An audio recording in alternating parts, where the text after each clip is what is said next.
Mais là, pour moi, parce que j'ai pas de place. Afida Saka vit avec sa famille dans cet appartement à Nice. Les draps, les pyjamas. Ils sont 4, dans 34 mètres carrés. Mais au manque de place s'ajoute un mal bien plus grand, des punaises de lit. Là, le soir, j'ai mis le matelas. Regardez, il y a plein de taches. Et c'est pas ça que le problème, c'est qu'on est serré là. Ces insectes piquent la nuit, pendant le sommeil. Sur les coussins et les matelas, des dizaines de traces de sang témoignent de l'intensité des piqûres. Je suis les taches, comme on gratte le soir. Sur le sol, plus de sommiers, presque plus de meubles. Les punaises de lit se logent partout. Impossible de s'en débarrasser. Impossible aussi de quitter ce logement privé pour lequel la famille paie 600 € par mois. Leur première demande de logement social a été faite il y a 11 ans. Une demande restée sans réponse. Comment on est trop sur elle. Des fois, j'ai discuté avec mes enfants, j'ai dit je vais partir et je laisse tout. Et des fois, j'ai dit bon, ils n'ont pas de père, je ne sais pas qu'est-ce que. C'est trop, je ne peux plus le.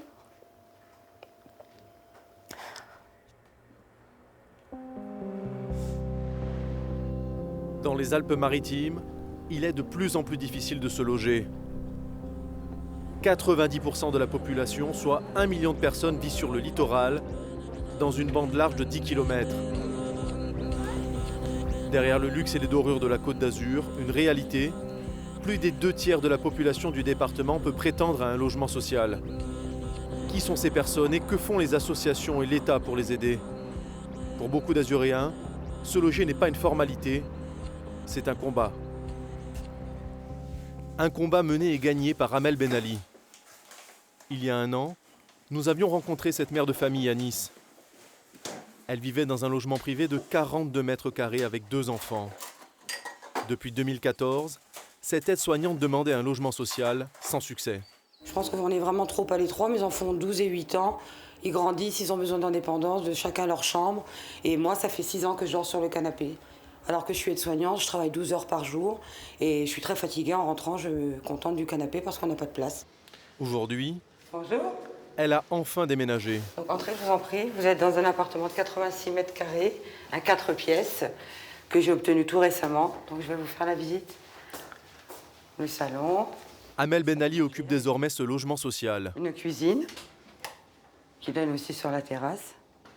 Tout le long du placard, je me sens apaisée. Apaisée d'avoir enfin réussi à obtenir un logement décent pour pouvoir élever mes enfants. Et fatiguée aussi, parce que ça a été un long combat qui a duré plusieurs années. Si cette aide-soignante a pu gagner cette bataille, c'est grâce à Action Logement. Un dispositif réservé aux personnes qui travaillent, mais avec de faibles revenus. Après 4 ans d'échec pour obtenir un logement social, elle veut faire passer un message. Je souhaite à tout le monde de faire la même chose que moi, de ne pas lâcher l'affaire, et quand on veut, on y arrive. Mais bon courage, parce que c'est pas facile. Voilà. À Nice, d'autres ont moins de chance qu'Amel Ben Ali. Environ 6000 personnes sont en attente d'un logement social. Alors vers qui peuvent-ils se tourner? Ce soir-là, à l'heure où l'on passe à table, c'est un menu un peu spécial qui attend les membres d'une association d'aide au logement. Bonjour à tout le monde. Donc on va commencer par madame et ses 2 enfants. Donc je rappelle, c'est une maman avec ses 2 enfants qui sont des jumeaux de 7 ans. Propriétaire de 144 appartements dans les Alpes-Maritimes, Habitat et Humanisme permet aux personnes dans le besoin d'accéder à un logement social. Et bonne nouvelle, l'association accueille de nouveaux visages. Je m'appelle Anan, j'ai 23 ans et je suis nouvelle bénévole également. Donc, je suis jeune diplômée en finance et je souhaitais m'investir dans une association en tant que bénévole. Une 60aine de bénévoles travaillent pour cette association. Et le nombre de logements qu'ils proposent va doubler d'ici 2020. Signe de l'importance des besoins dans les Alpes-Maritimes. On voit énormément de situations de mal logement et de galères dans le département. Il y a 70% des familles qui vivent à Nice qui ont le droit à un logement social. Et il y a à peu près 12-15% de logements sociaux à Nice. Donc la différence entre les 70 et les 15%, c'est des gens qui galèrent pour se loger quand même.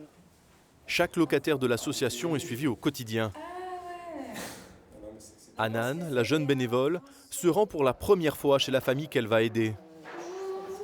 Aujourd'hui, maintenant que vous vous installez de manière plus stable, si si vous pensez à certaines choses et que vous avez besoin d'aide peut-être pour concrétiser des projets professionnels ou autres. Pas facile de créer un lien à la première rencontre. C'est pour cela qu'elle est accompagnée par un autre bénévole. Je sais que vous avez un problème de meubles actuellement, donc là nous activons le réseau. Il faut établir une relation dans la durée. J'ai intégré Habitat Humanisme pour aider les personnes sur un temps plus durable. Vraiment, c'est un accompagnement. Donc il y a vraiment un lien qui se crée avec la personne en face. C'est pas juste on lui distribue un repas et on ne la voit plus après. Donc c'est vraiment ce besoin-là. Cette mère de 2 enfants a connu l'hébergement en foyer. Voilà. Elle est encore marquée par son expérience et ne souhaite pas être filmée à visage découvert. Malgré les cartons, Il y a les lits des enfants, c'est la chambre des enfants. cette toute nouvelle locataire se sent chez elle pour la première fois. Voilà. Moi, ça fait très très longtemps. Je ne suis pas indépendante comme ça. J'ai passé dans des centres d'hébergement.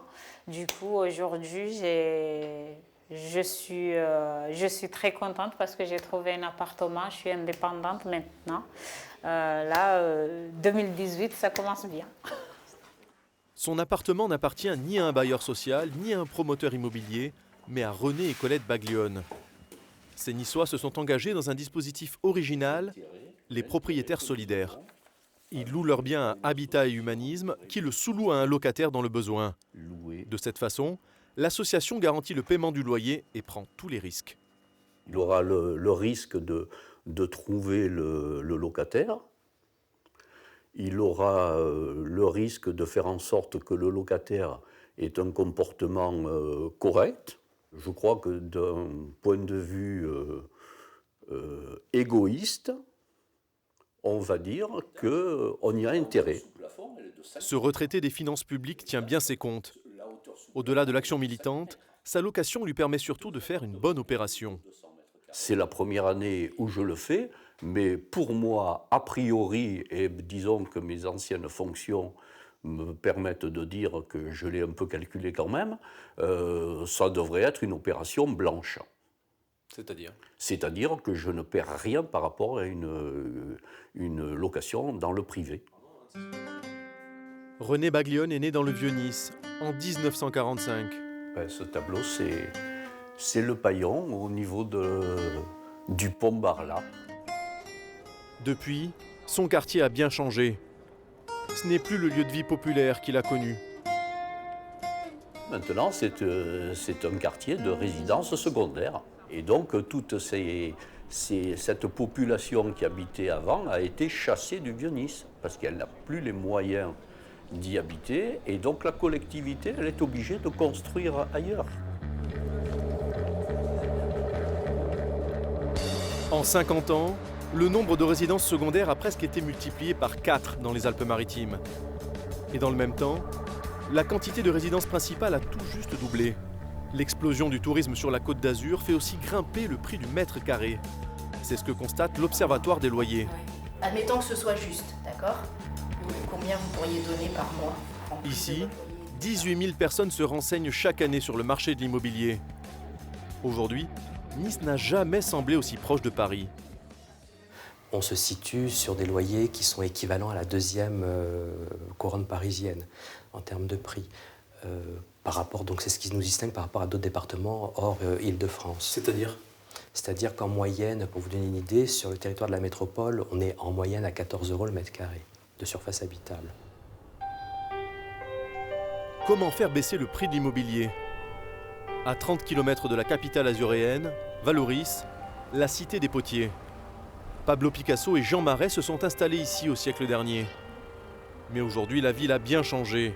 Les tours de béton entourent les villas et en 13 ans, Vallauris a perdu 5000 habitants. Entre les biens insalubres, les appartements vacants et les résidences secondaires, il ne reste plus beaucoup de place pour se loger, selon ce conseiller municipal d'opposition. À Vallauris, la situation est assez représentative de l'ensemble du département. C'est-à-dire que les locaux ont vraiment des difficultés à se loger décemment à prix abordable. Et ça parce qu'on manque de logements. On manque de logements disponibles en fait, parce que du logement, il y en a beaucoup, mais il est souvent inoccupé. Il y a 40% des logements de la commune qui sont inoccupés à l'année. Donc c'est une part énorme qui est souvent passée sous silence. Le damier, le centre. Adossé au centre-ville, un nouveau projet de construction. Donc vous avez le projet qui va commencer de la villa que vous avez là-bas, qui prend toutes les terres naturelles sur 2,7 hectares jusqu'au cèdre. Valoris manque aujourd'hui de logements à prix abordable. Pour Jean-Noël Falcou, il faut rattraper ce retard et éviter le tout béton. Les collectivités pourraient très bien louer directement aux propriétaires de logements leur logement pour les rénover et ensuite le sous-louer à des prix avantageux aux demandeurs de logements. Pourtant, des efforts ont déjà été faits. Aujourd'hui, nous sommes bien loin des cités HLM des années 70. Le logement social, c'est ça, de petites structures de 40 appartements en moyenne. Et si la mixité sociale devenait la clé? On commence par le rez-de-jardin. Avance, Hugues Durossi vient récupérer les clés de ces nouveaux appartements. Bénévole pour Habitat et Humanisme, il est chargé d'acquérir des logements neufs dans les programmes de construction. Ici, l'association a investi 730 000 €, mais les futurs locataires ne paieront que 6 € le mètre carré. C'est un programme de 15 logements. Et sur les 15 logements, il y a 6 logements sociaux que le promoteur a proposé à Habitat Humanisme. Aujourd'hui, la loi oblige à la mixité sociale. Chaque nouvelle construction de plus de 800 mètres carrés est concernée. De l'inox. Et à la fois la loi et les règles d'urbanisme de ces différentes communes exigent pour tout programme neuf de logement d'avoir une part de logements sociaux. Il y a un minimum de mètres carrés. Il y a un minimum. Alors suivant les communes et suivant les quartiers, ça peut démarrer à 20% de logements sociaux jusqu'à 50%. Ça peut même être quelquefois un peu plus. Pour cette propriétaire d'un logement privé dans la résidence, la loi est bien faite. Je pense que c'est pas une mauvaise chose en tout cas, dans tous les cas. Après, pour plein de raisons, pour la mixité, pour donner, peut-être éviter de faire des ghettos aussi, c'est bien. Qui va occuper ces 6 logements sociaux de Vence? Pour les attribuer, c'est la règle, il faut passer par une commission. Donc le premier, c'est un T3 qui est au N-1. Donc c'est celui qui fait 58 mètres carrés,1. Élu, bailleur social et représentant de l'État étudie aujourd'hui 20 demandes de logement. C'est un couple avec un enfant de 3 ans. Monsieur commence un stage aujourd'hui en ESAT où il va être embauché. En fait, c'est une sorte de période d'essai. Chaque dossier est regardé dans les moindres détails et les critères de sélection sont nombreux. On essaie de tenir compte de l'activité professionnelle, mais aussi là où les enfants sont scolarisés, c'est si déjà une famille vansoise. Voilà, il y a plusieurs critères qui font. Par contre, pour nous, les 2 critères les plus importants, c'est déjà d'avoir sa demande de logement social à jour et également de remplir les conditions de ressources. Mais dans ces commissions, les cas qui posent le plus de problèmes sont les dossiers DALO, droit au logement opposable. Puisqu'il y en a 1 sur 10 qui passe et que je considère que ça reste vraiment du système, c'est vraiment l'urgence, ultra-urgence qui doit être réservée au DALO. Mais dans ce cadre, l'État a-t-il tenu ses promesses? Souvenez-vous, c'était en 2007. La problématique du mal-logement fait la une de l'actualité. Leur action a débouché sur un certain nombre de mesures. Droit opposable au logement. Et réclame que les promesses soient enfin tenues. Les 2 candidats à la présidence de la République, Ségolène Royal et Nicolas Sarkozy, en font une de leurs promesses de campagne. Je veux, si je suis élu président de la République, que d'ici à 2 ans, plus personne ne soit obligé de dormir sur le trottoir. De cette mobilisation naît le DALO.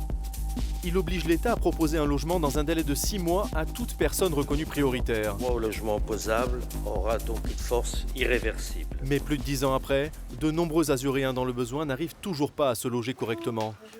Un parcours du combattant, des années de démarches, et pour les soutenir, des associations comme la Fondation Abbé Pierre. Alors le dossier. Dans ce petit local du centre de Nice, une juriste de l'association reçoit une mère de famille en détresse. Mariam Bakar vit dans 22 mètres carrés avec ses 2 enfants. Depuis 2011, elle demande sans succès un logement social et aujourd'hui, elle tente un ultime recours. Elle attaque l'État devant le tribunal administratif. Vous avez encore de l'espoir? Non. Pourquoi? Parce que ça fait déjà trop longtemps. Je me suis dit peut-être je vais rester là jusqu'à... À chaque fois mes enfants et le plus grand me posent à chaque fois des questions. on déménage pas? Pourquoi tout le temps on reste là? Et pourquoi les autres ils déménagent pas, nous? Comme elle vit dans des conditions difficiles, dans un appartement de transition depuis 7 ans, elle est reconnue prioritaire. Grâce au DALO, l'État aurait dû lui proposer un logement depuis 2012. Mais la réalité est bien différente. Au début, ils sont pleins d'espoir. Ils se disent « Ah oui, on était reconnus DALO, 6 mois, on va être très logés. » Je les regarde et puis je m'étais parce que de ma pratique, je sais que bon, ça ne va pas se passer dans l'immédiat. Les Alpes-Maritimes sont avant-derniers de France en matière de droit au logement opposable. Moins de 14% des demandes de reconnaissance DALO reçoivent un avis favorable. La moyenne nationale est de 29%. Impossible d'obtenir une réponse des services de l'État sur la question. Ils préfèrent mettre en avant la lutte contre le logement insalubre et indigne. 2016, nous avions eu 278 signalements sur le département d'habitat indigne ou insalubre. 2017, nous en avons eu 496, presque le double. Donc ça marche. Nos services ont été mis en ordre de bataille pour pouvoir répondre à ces renseignements qui nous remontent. Et systématiquement, des équipes de l'Agence régionale de santé et de la direction départementale des territoires de la mer vont collecter l'information, vont se déplacer pour faire des constatations. Sur le terrain, l'État agit contre le logement insalubre avec les communes et les associations. La ville était complètement sciée, au milieu de part en part, dans la largeur. À Bar-sur-Loup, cet escalier qui menaçait de s'effondrer empêchait les habitants d'accéder à leur appartement. Les marches ont été bien resserrées dans les murs et dans le pied d'escalier. 11 000 € de réparation, une somme qui peut décourager beaucoup de monde. Cette propriétaire a pu engager des travaux et reprendre possession des lieux grâce à une aide publique. Nous avons servi donc à réduire de moitié la note de frais de la famille Sabag, sans quoi elle n'aurait peut-être pas pu payer les travaux, tout simplement. Mais il y a encore 20 000 logements qui présentent des critères d'insalubrité dans les Alpes-Maritimes. C'est le cas de l'ancienne maison de Sonia Barbosa. Cette mère de famille payait 850 € de loyer sans pouvoir se doucher. Pendant un an, dans la pluie, dans le soleil, je prenais mon bus, j'allais chez ma mère, je me douchais chez ma mère. Avec vos enfants? Avec mes enfants. Après avoir contacté la Fondation Abbé Pierre, elle vit aujourd'hui en logement social. Pour moi, le combat, il est fini parce que je suis logée. Mes enfants, ils sont contents. On a une baignoire, on peut se baigner. Donc, je suis contente. Rendre le sourire aux locataires ne passerait-il pas par un bon coup de peinture? Au Moulin, à l'ouest de Nice, les travaux sont partout. 12 000 personnes vivent dans ce quartier, l'équivalent d'une petite ville. Et la majorité habite des logements sociaux qui n'avaient pas été rénovés depuis 28 ans. Aujourd'hui, grâce aux bailleurs, à l'État et aux collectivités, plus de 300 millions € devraient servir à désenclaver cette zone. Le projet de renouvellement urbain a permis de dédensifier ce quartier, c'est-à-dire de démolir un certain nombre de bâtiments, 547 au total, de reconstruire des bâtiments neufs en accession à la propriété et du logement social. Ça va? Bon, bonne année. Dominique Estrosi-Sassonne est la présidente de la commission d'attribution du plus grand bailleur social du département, Côte d'Azur Habitat. Donc là, c'est la partie, accession et ça, c'est la partie logement social. C'est ça. Mais aujourd'hui, la sénatrice est inquiète. Les bailleurs sociaux vont devoir se serrer la ceinture car le gouvernement leur demande de ne pas répercuter la baisse des allocations logement de 5 € sur les loyers. Au niveau national, cette baisse représente 1,5 milliard d'euros d'économies. Ça aura des répercussions dès l'année 2018 pour les bailleurs sociaux qui ne pourront pas réhabiliter, qui ne pourront pas construire à la hauteur des objectifs qu'ils s'étaient fixés. Duflot, Allure, SRU, des sigles, des lois, mais comment contraindre les maires à construire des logements sociaux? La majorité des communes doit en posséder au moins 25% d'ici à 2025. Si elles ne respectent pas cet objectif, les mairies règlent des pénalités. Dans les Alpes-Maritimes, 22 communes paient au total 22 millions d'euros pour non-respect de la loi SRU. C'est le cas du Canet. Ancienne championne de France des pénalités avec 2,4 millions d'euros, la ville a travaillé pour faire baisser ce montant. Cet immeuble, à l'origine, avait été construit pour être du logement libre et la ville du Canet a utilisé son droit de préemption et ensuite a mis en place une déclaration d'utilité publique pour modifier les règles d'urbanisme de manière à le transformer intégralement en logements sociaux. Grâce à la construction de nouveaux logements, les pénalités sont descendues à 1,3 million d'euros. La ville regrette que sa spécificité ne soit pas prise en compte par la loi.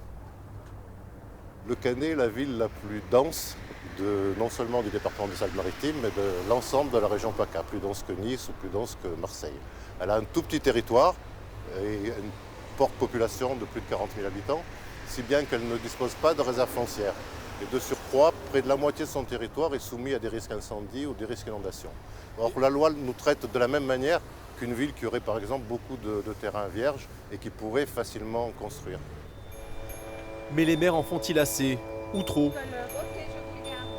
Difficile de fédérer leurs électeurs à ce sujet. On démolit les vieilles maisons et puis voilà, on fait des choses, des appartements pour les personnes qui en ont besoin. Il y a bien des gens qui n'ont pas beaucoup d'argent quand même. Il n'y a pas que des riches quand même. Moi je pense que les logements sociaux, il commence à y en avoir assez. Hein. Donc voilà. À côté du Canet, la ville de Cannes possède 17,5% de logements sociaux.